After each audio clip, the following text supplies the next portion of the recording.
My channel. ഇന്ന് ഞാൻ വന്നിരിക്കുന്നത് ഒരു സ്പെഷ്യൽ ടോപ്പിക് ആയിട്ടാണ്. ലോകമെമ്പാടും അംഗീകരിച്ചിട്ടുള്ള ഒരു ദിവസമാണ് മാർച്ച് 8. അതായത് നാളെയാണ് മാർച്ച് 8 വരുന്നത്. വനിതകൾക്കായിട്ട് അല്ലെങ്കിൽ സ്ത്രീകൾക്കായിട്ട് ഡെഡിക്കേറ്റ് ചെയ്തിട്ടുള്ള ഒരു ദിവസമാണ് മാർച്ച് 8 എന്ന് പറയുന്നത്. അങ്ങനെ ഒരു ദിവസം വേണോ എന്ന് ചോദിച്ചു കഴിഞ്ഞാൽ അത് നമുക്ക് വേറൊരു ടോപ്പിക്കാണ് സംസാരിക്കാനുള്ളത്. ഇങ്ങനെ ഒരു ദിവസം നമുക്ക് അംഗീകരിച്ചിട്ടുള്ളതുകൊണ്ട് നമുക്ക് ആഘോഷിക്കാം അല്ലേ. സോ അതിനോടനുബന്ധിച്ചിട്ട് ആദ്യം തന്നെ ഞാനൊരു കാര്യം പറയാം. എല്ലാവർക്കും വനിതാ ദിനാശംസകൾ, എല്ലാവർക്കും ഹാപ്പി വിമൻസ് ഡേ. സോ ഇന്നത്തെ ടോപ്പിക്ക് അതിനോടനുബന്ധിച്ചിട്ടുള്ളൊരു ടോപ്പിക്കാണ്. നിങ്ങൾ താഴെ ടൈറ്റിൽ വായിച്ചിട്ടുണ്ടാവും. എങ്ങനെ നമുക്ക് ഈ ഫിനാൻഷ്യലി ഇൻഡിപെൻഡൻ്റ് ആയിട്ടുള്ള ആൾക്കാരുണ്ട്, വീട്ടിൽ ഹൗസ് വൈഫ് ആയിട്ടുള്ള ആൾക്കാരുണ്ട്, പക്ഷേ എന്നാലും ഒരുപാട് കാര്യങ്ങൾ മാനേജ് ചെയ്യുന്നത്, ഫിനാൻഷ്യൽ കാര്യങ്ങളെല്ലാം മാനേജ് ചെയ്യുന്നത് മിക്ക വീടുകളിലും സ്ത്രീകൾ തന്നെയാണ്. സോ എങ്ങനെ നമുക്ക് എന്താ പറയുക, കുറച്ചുകൂടെ ഫിനാൻഷ്യലി ഇൻഡിപെൻഡൻ്റ് ആവാനുള്ള സ്ട്രാറ്റജീസ് എന്തൊക്കെയാണ്, നമുക്ക് കയ്യിൽ എന്തൊക്കെ കിട്ടുന്നു അത് വെച്ചിട്ട് നമുക്ക് എങ്ങനെ സൂക്ഷിച്ച് വയ്ക്കാം, എന്തൊക്കെയാണ് സ്ട്രാറ്റജീസ് എന്നുള്ളതാണ് ഞാൻ ഇന്നത്തെ ടോപ്പിക്ക് സംസാരിക്കാൻ പോകുന്നത്. സോ എല്ലാവർക്കും നമസ്കാരം, എല്ലാവർക്കും സ്വാഗതം. നമുക്ക് ഇന്നത്തെ വീഡിയോയിലോട്ട് പോവാം. പിന്നെ പോകുന്നതിന് മുൻപായിട്ട് നിങ്ങൾ ആദ്യമായിട്ടാണ് ഈ ചാനൽ കാണുന്നതെങ്കിൽ ഞാൻ രമ്യ ഹരിശങ്കർ, സബ്സ്ക്രൈബ് ചെയ്യാൻ മറക്കരുത്. അടുത്തൊരു ബെൽ ഐക്കൺ ഉണ്ട്, അതും ക്ലിക്ക് ചെയ്യുക. അപ്പോൾ ഞാൻ പുതിയ വീഡിയോ ലോഡ് ചെയ്യുന്ന സമയത്ത് നിങ്ങൾക്ക് എൻ്റെ നോട്ടിഫിക്കേഷൻ വരുന്നതാണ്. സോ നമുക്ക് ഇന്നത്തെ വീഡിയോയിലോട്ട് പോവാം.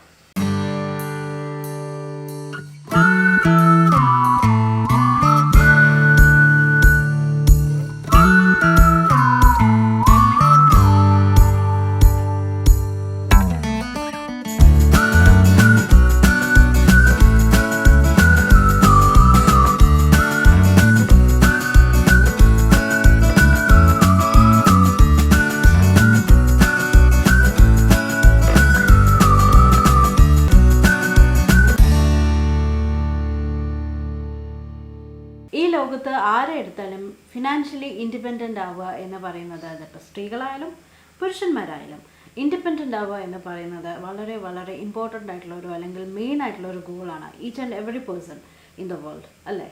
അതിൽ പ്രത്യേകിച്ച് സ്ത്രീകൾക്ക് ഫിനാൻഷ്യലി ഇൻഡിപെൻഡൻ്റ് ആവുക എന്ന് പറയുന്നത് വലിയൊരു മേജർ ടാസ്ക്കാണ്. സോ മിക്ക ആൾക്കാരും ആണ്. അതിൽ തന്നെ പല ആൾക്കാരുണ്ട് കേട്ടോ, പല കാറ്റഗറി ലെവലിൽ ഇരിക്കുന്ന ആൾക്കാരുണ്ട്. പക്ഷേ എന്നാലും എല്ലാവരും മിക്ക ആൾക്കാരും ഫിനാൻഷ്യലി ഇൻഡിപെൻഡൻ്റ് ആണ്, ഇല്ലെങ്കിൽ ആവാൻ ശ്രമിച്ചു കൊണ്ടിരിക്കുന്നതാണ്. ആയിക്കഴിഞ്ഞാൽ ഒരുപാട് സന്തോഷമുള്ള ആൾക്കാരുണ്ട് എന്നുള്ളത് എനിക്കറിയാം. നമ്മൾ സ്ത്രീകൾക്കൊരു പ്രത്യേക കഴിവുണ്ട്. ഈ പൈസ സേവ് ചെയ്ത് വെക്കാനുള്ള വ്യഗ്രത നമുക്ക് ഭയങ്കര കൂടുതലാണ്. അതിപ്പോൾ നമുക്ക് എമർജൻസി ഫണ്ടായിട്ടോ, എന്തെങ്കിലും വീട്ടിലൊരു ആവശ്യം വന്നാൽ നമുക്ക് പെട്ടെന്ന് എടുക്കാനുള്ള ഒരു എമർജൻസി ഫണ്ടായിട്ടോ, അല്ലെങ്കിൽ ഒരു സേഫ്റ്റി ആയിട്ടോ, അല്ലെങ്കിൽ നമ്മുടെ ഒരു സെക്യൂരിറ്റി ആയിട്ടോ ഒക്കെ നമ്മൾ വന്നിട്ടുണ്ട്. സ്ത്രീകളുടെ കയ്യിൽ കുറച്ച് പൈസ എപ്പോഴും നമ്മൾ സേവ് ചെയ്ത് വയ്ക്കാനുള്ള ഒരു എന്താ പറയുക ത്വര നമുക്കുണ്ട് അല്ലേ. അത് നമ്മുടെ ബ്ലഡിൽ അലിഞ്ഞു ചേർന്ന ഒരു കാര്യമാണ്. പക്ഷെ അത് നല്ലൊരു കാര്യമാണ്. ഫിനാൻഷ്യൽ ഒരു സേവിങ്സ് അല്ലെങ്കിൽ നമ്മൾ ഫ്യൂച്ചറിന് വേണ്ടി ഇൻവെസ്റ്റ് ചെയ്ത് വെക്കുക എന്ന് പറയുന്ന ഒരു കാര്യം വളരെ വളരെ വളരെ നല്ലൊരു കാര്യമാണ്. റീസെൻ്റ് ആയിട്ടുള്ള സർവേ കാണിക്കുന്നത് ഏകദേശം 85% സ്ത്രീകളാണ് പുരുഷന്മാരെക്കാട്ടിലും കൂടുതൽ ഡെയിലിയുള്ള ഫിനാൻഷ്യൽ കാര്യങ്ങൾ അല്ലെങ്കിൽ ഫിനാൻഷ്യൽ ചെലവുകൾ മാനേജ് ചെയ്യുന്നത് എന്നാണ് കാണിക്കുന്നത്. സ്ത്രീകൾ ഫേസ് ചെയ്യുന്ന മെയിൻ ആയിട്ടുള്ള ഒരു ചലഞ്ച് എന്താണെന്ന് വെച്ചാൽ, സാധാരണ ആണുങ്ങൾ കിട്ടുന്ന എമൗണ്ടിനെക്കാട്ടിലും സ്ത്രീകൾക്ക് കിട്ടുന്ന എമൗണ്ട് വളരെ കുറവാണ്. അത് ഇന്ത്യയിൽ മാത്രമല്ല ലോകമെമ്പാടും ഉണ്ട്. പക്ഷെ അത് ഇപ്പോൾ കുറേയൊക്കെ മാറി വരുന്നുണ്ട്. കുറേ എല്ലാവരും അത് മാറ്റാൻ ശ്രമിക്കുന്നുണ്ട്. പക്ഷെ നമ്മൾക്ക് ഇനിയും അതൊരു മുന്നോട്ട് പോകേണ്ട ഒരു കാര്യമാണ്, ശ്രദ്ധിക്കേണ്ട ഒരു കാര്യമാണ്. രണ്ടാമത്തെ ചലഞ്ച് എന്താണെന്ന് വെച്ചാൽ, നമ്മൾ സ്ത്രീകൾക്ക് ഫിനാൻഷ്യൽ കരിയേഴ്സിൽ നമ്മൾ അധികം മുന്നോട്ട് വന്നിട്ടില്ല. ഇപ്പോഴും ഏറ്റവും കൂടുതൽ കണ്ടുവരുന്നത് ആണുങ്ങളാണ് ഫിനാൻസ് കരിയേഴ്സ് ചൂസ് ചെയ്യുന്നത്. നമ്മൾ സ്ത്രീകൾ അത് ഒന്ന് പിന്നോട്ട് നിൽക്കുന്നുണ്ട്. മൂന്നാമത്തെ ചലഞ്ച് എന്താണെന്ന് വെച്ചാൽ, അതൊരു ചലഞ്ചാണോ എന്നറിയില്ല, പക്ഷേ സാധാരണ കണ്ടുവരുന്നത് ആണുങ്ങളെക്കാട്ടിലും സ്ത്രീകൾക്ക് കുറച്ചുകൂടെ ആയുസ് കൂടുതലാണ്. ഏകദേശം പെർസെൻറ്റേജിൽ അളവ് പറയുകയാണെങ്കിൽ 8% കൂടുതൽ സ്ത്രീകൾ ജീവിച്ചിരിക്കുന്നു. അപ്പോൾ തനിയാവുന്ന സമയത്ത് അവർക്ക് ഫിനാൻസ് മാനേജ് ചെയ്യാൻ കുറച്ച് ബുദ്ധിമുട്ട് വരുന്നുണ്ട്, അല്ലെങ്കിൽ ഇൻകം വരാതാവും. അങ്ങനത്തെയുള്ള പ്രശ്നങ്ങൾ, ചലഞ്ചസ് ചില സ്ത്രീകൾ ഫേസ് ചെയ്യേണ്ട ആവശ്യങ്ങൾ വരുന്നുണ്ട്. സോ അതിനെല്ലാം ഇല്ലാതിരിക്കാൻ വേണ്ടിയിട്ടുള്ള സ്ട്രാറ്റജീസാണ് നമ്മുടെ ഇന്നത്തെ ടോപ്പിക്ക്. സോ അതെന്തൊക്കെയാണെന്നുള്ളതാണ് ഞാൻ ഇനി സംസാരിക്കാൻ പോകുന്നത്. ആദ്യത്തെയും ഇമ്പോർട്ടൻ്റ് ആയിട്ടുള്ളൊരു പോയിൻ്റാണ് ഇൻവെസ്റ്റ്മെൻറ്റ്സ്. നമ്മൾ എന്തിലെങ്കിലും ഇൻവെസ്റ്റ് ചെയ്ത് വെക്കുക, നമ്മൾ ഫ്യൂച്ചർ കാര്യങ്ങൾക്ക് വേണ്ടി. അതിപ്പോൾ ഷോർട്ട് ടേം ഇൻവെസ്റ്റ്മെൻറ്റ്സ് ആയാലും ലോങ് ടേം ഇൻവെസ്റ്റ്മെൻറ്റ്സ് ആയാലും, ഇല്ലെങ്കിൽ റിയൽ എസ്റ്റേറ്റോ ബോണ്ട് വാങ്ങുക, അല്ലെങ്കിൽ സ്റ്റോക്സ് വാങ്ങുക, അല്ലെങ്കിൽ ബാങ്കിൽ തന്നെ നമ്മൾ EMI ചെയ്യുക, എന്തെങ്കിലും ഇൻവെസ്റ്റ്മെൻറ്റ്സ് ഈസ് സോ ഇമ്പോർട്ടൻറ്റ്. നമുക്ക് ഫ്യൂച്ചർ കാര്യങ്ങൾക്ക് അല്ലെങ്കിൽ പെട്ടെന്നൊരു കാര്യത്തിന് നമുക്ക് പൈസ വേണമെന്ന് പറഞ്ഞു കഴിഞ്ഞാൽ നമ്മൾ എവിടെയെങ്കിലും ഒന്ന് ഇൻവെസ്റ്റ് ചെയ്ത് വെക്കുന്നത് പ്രത്യേകിച്ച് സ്ത്രീകൾക്ക് വളരെ വളരെ വളരെ ഇമ്പോർട്ടൻ്റ് ആയിട്ടുള്ളൊരു കാര്യമാണ്. So tap in to investments. ആദ്യത്തെ പോയിന്റ് മാതിരി തന്നെ രണ്ടാമത്തെ പോയിന്റും വളരെ വളരെ വളരെ ഇമ്പോർട്ടൻ്റ് ആണ്. നമ്മുടെ ബഡ്ജറ്റ്, നമ്മൾ ഡെയിലി നമ്മൾ ഒരു മാസം എന്തൊക്കെ ചിലവാണ് നമുക്ക് മെയിൻലി വരുന്നത്, ആ ഒരു റുട്ടീൻ അല്ലെങ്കിൽ ആ ഒരു ഫ്ലോ എന്താണെന്നുള്ളത് കണ്ടുപിടിക്കുക. അതിപ്പോൾ ഡെയിലി നമ്മൾ 10 പൈസയാണെങ്കിലും അത് എഴുതി വെച്ച് കഴിഞ്ഞാൽ ഒരു 2-3 മാസം കഴിയുന്ന സമയത്ത് നമുക്കറിയാൻ പറ്റും നമ്മുടെ ഒരു സ്ട്രാറ്റജി എങ്ങനെയാണ്, നമ്മുടെ ഒരു ഫ്ലോ എങ്ങനെയാണ്, എവിടെയൊക്കെയാണ് ചിലവാകുന്നത് എന്നുള്ളത് അറിയാൻ പറ്റും. അതേമാതിരി തന്നെ അതിൻ്റെ പാരലലി നമുക്കൊരു ബഡ്ജറ്റ് ക്രിയേറ്റ് ചെയ്യുക. ഇന്നതൊക്കെയാണ് മെയിനായിട്ടുള്ള ബഡ്ജറ്റ്. ലെഷറിന് എത്ര ചിലവാക്കണം എന്നുള്ളൊരു ഫിക്സഡ് ബഡ്ജറ്റ് ചിലവാക്കുക. അങ്ങനെ ആവുന്ന സമയത്ത് നമുക്ക് എത്ര ചിലവായി എന്നുള്ളതും നമുക്ക് എത്ര സേവ് ചെയ്യാൻ പറ്റും എന്നുള്ളതും നമുക്ക് അറിയാൻ പറ്റും. പിന്നെ കടങ്ങളൊക്കെ ഉണ്ടെങ്കിൽ അതിനായിട്ട് ഒരു പ്രത്യേകം ഒരു എമൗണ്ട് മാറ്റി വയ്ക്കുക. അതിന് ശേഷമുള്ള സ്പെൻഡിങ് നോക്കിയാൽ മതി. ഓക്കെ, ആ കടങ്ങളുണ്ടെങ്കിൽ അത് ആദ്യം തീർക്കാൻ നോക്കുക കേട്ടോ. ഇതുവരെ ഇനിയുള്ള ഒരു പുതിയ സ്റ്റെപ്പായിട്ടല്ലേ നമ്മളിത് നോക്കുന്നത്. അപ്പോൾ ഇതുവരെ നമുക്ക് കടങ്ങളൊക്കെ വല്ലതും ഉണ്ടെങ്കിൽ നമ്മുടെ എക്സ്പെൻസ് നമ്മുടെ ചിലവ് മാനേജ് ചെയ്യുന്നതിൻ്റെ കൂടെ തന്നെ ആദ്യം കടങ്ങളൊക്കെ തീർക്കാൻ നോക്കുക. ഓക്കെ, പതുക്കെ പതുക്കെ ആയാലും മെല്ലെ മെല്ലെ അത് കൊടുത്ത് തീർക്കാൻ ഉള്ളത് നോക്കുക. ഞാൻ ഈ പറയുന്ന എല്ലാ പോയിൻറ്റ്സും വളരെ വളരെ വളരെ ഇമ്പോർട്ടൻ്റ് ആണ്. നിങ്ങൾ എപ്പോഴും കേൾക്കുന്ന പോയിൻറ്റ്സ് ആയിരിക്കും. ഇത് ഞാൻ പുതിയതായിട്ട് കണ്ടുപിടിച്ച ടോപ്പിക്സ് ഒന്നുമല്ല, അല്ലെങ്കിൽ പോയിൻറ്റ്സ് ഒന്നുമല്ല. ബട്ട് ആരെങ്കിലും ഓർമ്മപ്പെടുത്തുന്ന സമയത്ത് നമുക്കൊരു ചെയ്യാനുള്ളൊരു ഇൻട്രസ്റ്റ് വരുമല്ലോ. അതുകൊണ്ടാണ് ഞാൻ ഈ പോയിൻറ്റ്സ് പറയുന്നത്. മൂന്നാമത്തെ പോയിൻറ്റ് എന്താണെന്ന് വെച്ചാൽ സേവിങ്സ് അല്ലെങ്കിൽ എമർജൻസി ഫണ്ട് നമുക്ക് ഉണ്ടാക്കി വയ്ക്കുക എന്നുള്ളതാണ്.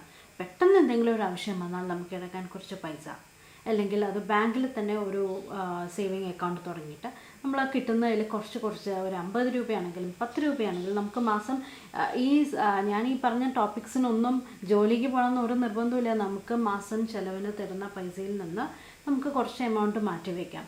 അതിൽ നിന്ന് നമുക്ക് ഒരു ബാങ്കിൽ പോയി അക്കൗണ്ട് തുടങ്ങിക്കഴിഞ്ഞ് കഴിഞ്ഞാൽ അതിൽ നമുക്കൊരു 50 രൂപയോ 100 രൂപയോ അല്ലെങ്കിൽ 500 രൂപയോ എത്ര ഇടാൻ പറ്റുമോ അത്ര ഇട്ട് തുടങ്ങാം.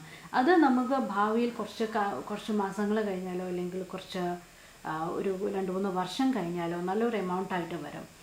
പെട്ടെന്ന് എന്തെങ്കിലും വീട്ടിലെങ്കിലും ആർക്കെങ്കിലും എന്തെങ്കിലും ആവശ്യം വന്നു കഴിഞ്ഞാൽ പെട്ടെന്ന് നമുക്ക് എടുത്ത് കൊടുക്കാൻ പറ്റും. ഒരു എമർജൻസി ഫണ്ടായിട്ട്, അല്ലെങ്കിൽ സേവിങ്സ് ആയിട്ട്. ഇല്ലെങ്കിൽ ഇതൊന്നും പറ്റില്ലെങ്കിൽ ഒരു ഓപ്ഷൻ കൂടിയുണ്ട്, ക്രെഡിറ്റ് കാർഡ് എന്നുള്ളൊരു ഓപ്ഷൻ ഉണ്ട്. പക്ഷെ ഞാൻ അത്ര ഓപ്റ്റ് ചെയ്യാത്തൊരു സാധനമാണ് ക്രെഡിറ്റ് കാർഡ് എന്ന് പറയുന്നത്. ഇപ്പോൾ എല്ലാ ബാങ്കുകാരും ഓഫർ ചെയ്യുന്നുണ്ട്. നമുക്ക് കൃത്യമായിട്ട് ബാങ്കിലൊരു സേവിങ്സ് അക്കൗണ്ട് ഉണ്ടെങ്കിൽ, അല്ലെങ്കിൽ കിട്ടുമെന്ന് തോന്നുന്നു. നമുക്ക് ഒരു ബാങ്കിൽ പോയി കഴിഞ്ഞാൽ നമ്മുടെ ഏകദേശം ഒരു ഫിനാൻഷ്യൽ ഇതൊക്കെ മനസ്സിലാക്കി കഴിഞ്ഞാൽ അവർ ക്രെഡിറ്റ് കാർഡ് പ്രൊവൈഡ് ചെയ്യും. അപ്പോൾ അതിൽ നിന്ന് അതിലൊരു ലിമിറ്റ് ഉണ്ടാകും, നമുക്ക് ഇത്ര എമൗണ്ട് എടുക്കാൻ പറ്റും എന്നുള്ളത്. ആ ലിമിറ്റിൻ്റെ ഉള്ളിൽ നമുക്ക് ക്രെഡിറ്റ് വാങ്ങിയിട്ട് കൃത്യമായിട്ട് എല്ലാ മാസവും അത് അടയ്ക്കും എന്ന് ഉറപ്പുള്ളവർക്ക് ക്രെഡിറ്റ് കാർഡ് ഓപ്ഷൻ ഉണ്ട്. എന്തെങ്കിലും എമർജൻസി ഫണ്ടൊക്കെ ആവശ്യമുള്ളവർക്ക് വേണ്ടി പറഞ്ഞതാണ്. പക്ഷെ ഞാനത് പ്രിഫർ ചെയ്യില്ല. ജസ്റ്റ് ഒരു ഓപ്ഷൻ എന്നുള്ള നിലയ്ക്ക് ഞാൻ പറഞ്ഞു എന്ന് മാത്രമേ ഉള്ളൂ കേട്ടോ. ലാസ്റ്റ് പോയിന്റ് വളരെ ഇമ്പോർട്ടൻ്റ് ആയിട്ടുള്ള ഒരു പോയിൻ്റാണ്, എല്ലാവരും പറഞ്ഞു കേൾക്കുന്ന ഒരു പോയിൻ്റാണ് റിട്ടയർമെൻറ്റ് പ്ലാൻ എന്ന് പറയുന്നത്. പ്രത്യേകിച്ച് സ്ത്രീകൾക്ക് വളരെ വളരെ ഇമ്പോർട്ടൻ്റ് ആണ്. ഞാൻ നേരത്തെ പറഞ്ഞ ചലഞ്ചുമായിട്ട് വേണമെങ്കിൽ ഒന്ന് നോക്കാം. ഞാൻ പറഞ്ഞ പോലെ ആണുങ്ങളെക്കാട്ടിലും സ്ത്രീകൾ കുറച്ചുകൂടെ കാലം ജീവിച്ചിരിക്കുന്നുണ്ട്. അപ്പോൾ അവർ തനിയാവും. സോ റിട്ടയർമെൻറ്റ് പ്ലാൻ വളരെ വളരെ ഇമ്പോർട്ടൻ്റ് ആണ്.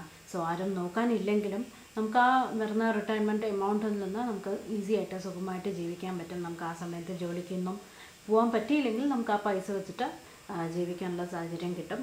സോ റിട്ടയർമെൻറ്റ് പ്ലാൻ ഇപ്പം തന്നെ തുടങ്ങിക്കോളൂ. വേഗം തന്നെ ഉള്ള പൈസ എത്രയാണോ അതിൽ നിന്ന് ഒരു 5% നമുക്ക് സേവ് ചെയ്യാൻ പറ്റുമെങ്കിൽ, ആ ഒരു റിട്ടയർമെൻറ്റ് പ്ലാനിൽ ഇൻവെസ്റ്റ് ചെയ്യാൻ പറ്റുമെങ്കിൽ അതിനെ ഹെൽപ്പ് ചെയ്യാൻ ഒരുപാട് ബാങ്കുകാരും ഒരുപാട് കാര്യങ്ങളുണ്ട്. ഇൻഷുറൻസ് ആയാലും ബാങ്കുകാരും എല്ലാവരും നമ്മളെ ഹെൽപ്പ് ചെയ്യും. അതിൻ്റെ ഓരോ പ്ലാൻസ് പറഞ്ഞു തന്നിട്ട്. സോ അതിലേതെങ്കിലും ഒരു ബാങ്കിൽ പോയി അപ്രോച്ച് ചെയ്ത് കഴിഞ്ഞ് കഴിഞ്ഞാൽ നമുക്ക് ഈസി ആയിട്ട് നല്ലൊരു റിട്ടയർമെൻറ്റ് പ്ലാൻ നമുക്ക് കിട്ടുന്നതാണ്. സോ റിട്ടയർമെൻറ്റ് പ്ലാനും നമുക്ക് വളരെ വളരെ വളരെ ഇമ്പോർട്ടൻ്റ് ആണ്. ഒരു കുഞ്ഞു ടോപ്പിക്കാണ്, കുറച്ച് കാര്യങ്ങൾ നമുക്ക് നേരത്തെ അറിയാവുന്ന കുറച്ച് കാര്യങ്ങളാണ് ഞാൻ പറഞ്ഞു തന്നത്. പക്ഷേ ഒരു റിമൈൻഡർ എന്നുള്ള നിലയ്ക്ക് ഇത് വളരെ വളരെ ഇമ്പോർട്ടൻ്റ് ആയിട്ടുള്ള കാര്യങ്ങളാണ് ഞാൻ പറഞ്ഞു തന്നത്. ഇത് കൂടാതെ നമുക്ക് കുറച്ച് കാര്യങ്ങളോട് ശ്രദ്ധിക്കാം. നമ്മുടെ കോൺഫിഡൻസ് കൂട്ടാം. നമുക്കായിട്ടുള്ള നമ്മളെ വീട്ടിൽ തന്നെ ഫുള്ളി ഡെഡിക്കേറ്റ് ചെയ്യാതെ വീട്ടിൽ ഇമ്പോർട്ടൻ്റ് ആണ്, വീട്ടിലെ കാര്യങ്ങൾ നോക്കുക. ജോലിക്ക് പോകുന്നവരാണെങ്കിൽ ജോലിയും വീടും ബാലൻസ് ചെയ്യുക എന്ന് പറയുന്നതൊക്കെ വളരെ ഇമ്പോർട്ടൻ്റ് ആണ്. അത് കൂടാതെ നമുക്കുള്ള സെൽഫ് കെയറും നമ്മുടെ കോൺഫിഡൻസ് കൂട്ടാനും നമ്മുടെ സെൽഫ് കെയർ വളരെ വളരെ ഇമ്പോർട്ടൻ്റ് ആണ്. എല്ലാവരെയും ടേക്ക് കെയർ ചെയ്യുന്നതിൻ്റെ കൂടെ തന്നെ നമ്മളും സ്വന്തമായിട്ട് നോക്കുക എന്ന് പറയുന്നത് വളരെ ഇമ്പോർട്ടൻ്റ് ആണ്. ഞാൻ കണ്ടിട്ടുണ്ട് ഇപ്പോഴും ബാക്കിയുള്ള ആൾക്കാർ കഴിച്ച് കഴിഞ്ഞ ശേഷമാണ് ലാസ്റ്റാണ് സ്ത്രീകൾ കഴിക്കുന്നത്. സോ അതൊന്നുമില്ലാതെ നമുക്ക് ഒന്നിച്ചിരുന്ന് കഴിക്കാനുള്ള ഒരു സാഹചര്യമൊക്കെ ഉണ്ടാക്കാനുള്ളത് നോക്കുക. കൂടെ ഇരിക്കുന്നവരായാലും ഫുഡ് ഉണ്ടാക്കുന്നവർ അല്ലെങ്കിൽ ആ വീട്ടിലത്തെ സ്ത്രീകൾ മാറി നിൽക്കുകയാണെങ്കിൽ കൂടെ വിളിച്ചിരുത്തി കഴിക്കുക, ഒന്നിച്ചിരുന്ന് കഴിക്കുക എന്ന് പറയുന്നതെല്ലാം വളരെ വളരെ ഇമ്പോർട്ടൻ്റ് ആണ്. സോ എല്ലാവർക്കും ഒന്നുകൂടെ എൻ്റെ വനിതാ ദിന ആശംസകൾ അറിയിക്കുകയാണ്. ഹാപ്പി വിമൻസ് ഡേ എല്ലാവർക്കും അറിയിക്കുകയാണ്. സോ എല്ലാവരും ഹാപ്പി ആയിട്ട്, നല്ല കോൺഫിഡൻ്റ് ആയിട്ട്, ബോൾഡായിട്ട്, ഇൻസെക്യൂരിറ്റീസ് ഒന്നുമില്ലാതെ സേഫായിട്ട് ഇരിക്കും.